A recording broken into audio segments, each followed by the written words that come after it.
కానీ ఈ బియ్యం విషయంలో ఫైనల్ గా పొలిటికల్ గా ఏమైనా మైలేజ్ వచ్చిందా? జనసేనకి తెచ్చుకున్నారా పవన్ కళ్యాణ్? ఖచ్చితంగా. ఇక్కడ ఏంటంటే పవన్ ఏది చేసినా సూపర్ అని ఫీల్ అయ్యేటటువంటి కార్యకర్తలు ఉంటారు. వాళ్ళబ్బా మావాడు అదేది సీజ్ ద షిప్ అంటూ దాన్ని బాగా హైలైట్ చేస్తారు. కాకపోతే ఇక్కడ సమస్యల్లో ఏంటంటే ఇలాగ పోస్ట్ పెట్టినటువంటి వాళ్ళలో 100కి 90% మంది వాళ్ళ ఇంట్లో వాళ్ళ తల్లులు అదే బియ్యాన్ని తీసుకుని అమ్ముతుంటారు. ఇది రేపొద్దున ఇది ఆపేస్తే వాళ్ళ ఇంట్లో అడుగుతారు అప్పుడు. కాబట్టి ఇక్కడ అది తెలియని తరం, అది వాళ్ళని ఏం అనలేము. అంటే ఒకట్లేండి, చాలా మందికి తెలియదు కూడా అసలు ఏం జరుగుతుంది అనేది.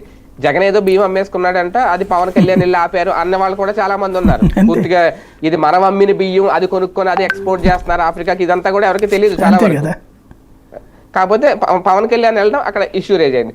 సార్, నెక్స్ట్ అంశానికి వస్తే నిజంగా పోర్టుల్లోను సెజ్జుల్లోను ఆ స్థాయి, ఇప్పుడు కేవీ రావు అనే వ్యక్తి ఎప్పుడైతే బయటకు వచ్చి మాట్లాడారు, ఇప్పుడు విజయసాయి రెడ్డి కూడా ఆయన కూడా నామినీగా ఉన్నారు అని చెప్పడం, లేదంటే ఆ విక్రాంత్ రెడ్డి, వీళ్ళందరూ నిజంగా అప్పట్లో ఈ స్థాయిలో జరిగిందా? పోర్టుల్లోను సెజ్జుల్లోను వాటాలు అంత సింపుల్ గా ఒక ప్రభుత్వమో లేదంటే ఒక ముఖ్యమంత్రి లేదంటే అక్కడ ఉన్న నాయకులు అడిగితే అలా వాటాలు రాసిచ్చేస్తారా? ఇది సింపుల్ అండి. దీన్ని ఏమంటారంటే